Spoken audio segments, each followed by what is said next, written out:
Thank you, everybody. My name is Puey. I'm CEO and co-founder of AirBitz, and a lot of people know us as a Bitcoin wallet, but also we're a security platform for blockchain applications.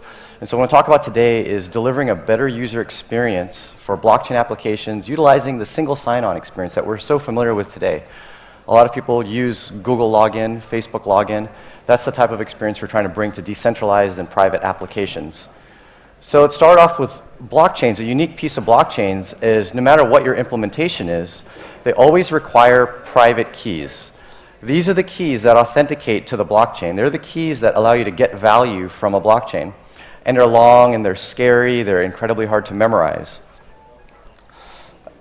Looking at some of the deployments of blockchain apps, especially wallets, what do people have to do to secure and create accounts with these applications? They have to write down cryptic phrases. This is, I think, a 15, 16-digit value you have to write down and save a PDF file onto your computer. Another example, which a lot of people see, is writing down a 12-word passphrase. These are very unfamiliar experiences. Maybe okay for one app, but imagine if our entire world was full of blockchain apps to do everything from e-commerce to insurance to sending and receiving currency and value. And another example, which is probably the cream of the crop, very intimidating to the average user, is this one that requires you to take a block of very random text and copy and paste that into a file and save it. And it has a password that you've already created in the past that you cannot forget and you cannot change. This is the experience right now that the blockchain ecosystem is giving people. And we want mass adoption of 90 percentile of the population, yet this is what we're showing them on how to use the applications. So what's the solution to this? Well, one thing is we could just put the keys on a centralized server. The trust model. Problem with that is there's many weak points to attack when you put the keys in a central server that someone controls. You can attack the network, you can attack the servers, and you have to trust third-party storage providers. There's more people you have to trust in this manner. And we've already seen what happens when we put keys onto central servers. The breaches are pretty much unavoidable, the hacks. Obviously, everybody's heard of the Mt. Gox issue and hack, and of course Bitstamp and Bitfinex. And not only in the Bitcoin space with putting in keys, but even traditional businesses such as Home Depot, which is a company in the US, has gotten hacked and had millions of credit cards stolen from their databases. So there's just too much incentive to hack these central servers.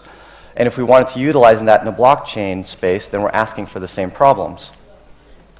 So what's the problem is that really end users kind of can't handle their own security. That's why we've been putting stuff in central servers. They don't know how to utilize a lot of the tools for securing these keys, such as encrypting the keys and backing up the keys, revision control.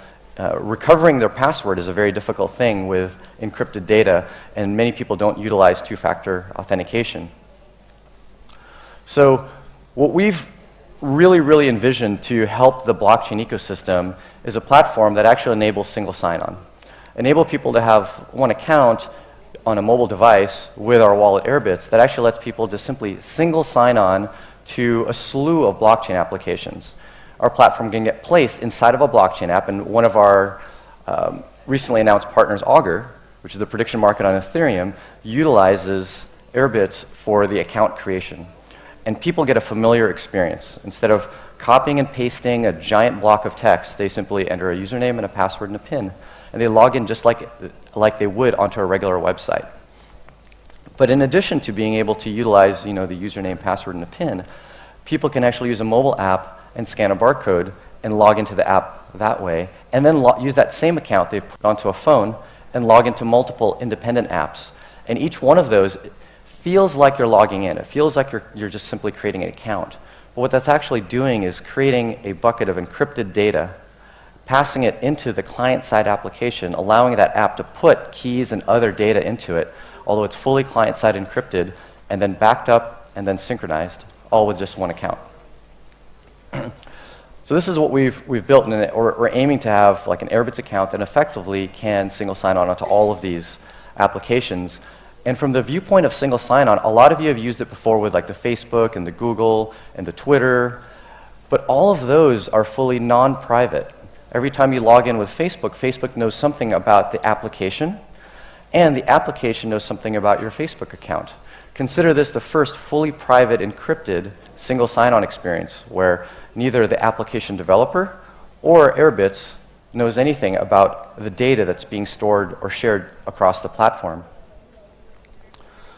And another really exciting thing about the platform, which we think is going to enable a really, really unique user experience, is that these repositories, these buckets of encrypted data, can actually be shared between various applications that a user signs into. Much like if any of you have used Google Drive and you have an application that runs on it, it saves data into Google Drive, and a different application can utilize that data if you give it permission to do so. So in that sense, we can actually have apps that can share wallets at their simplest level. So an Ethereum wallet or a Bitcoin wallet can be shared between different apps that know how to utilize that specific type of wallet, making it far more convenient, less having to transfer money from your wallet to a blockchain app and then out. Instead, your wallet can simply hold the money that is already inside of your blockchain app, and you just use it. So we think that that really enables a far better and seamless user experience, less QR codes, less public addresses, less sending and less receiving. It feels more like an integrated payment system, integrated with those blockchain applications that you'd already be using. And so, oops, a little bit of a wrong slide there.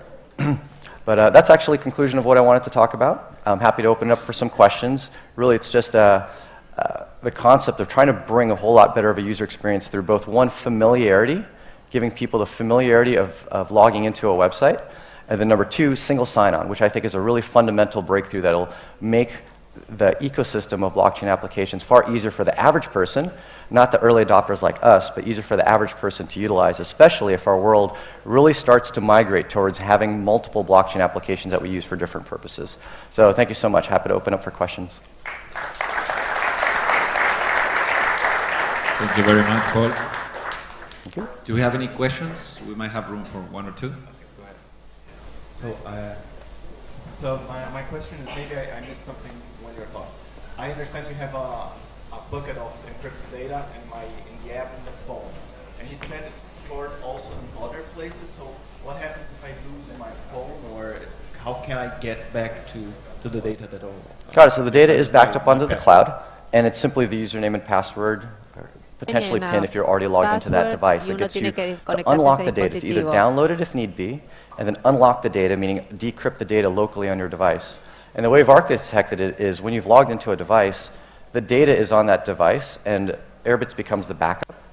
But in the same sense, you're also the backup if anything happens to AirBitz. So you can actually log in even if AirBitz doesn't exist, because the data is local and you can decrypt the data with your password. So it's similar to LastPass or other solutions? Very, very good point. So what we've done is we've taken the LastPass model, but we've taken that and baked it into the application. The application, you don't need a separate app necessarily. It's baked into the application, and it allows the application to save arbitrary data. Instead of you taking a username and password out of LastPass and pasting it into LastPass and copying it and pasting and copying and pasting it, instead the application just simply say, hey, I want to store a little bit of data.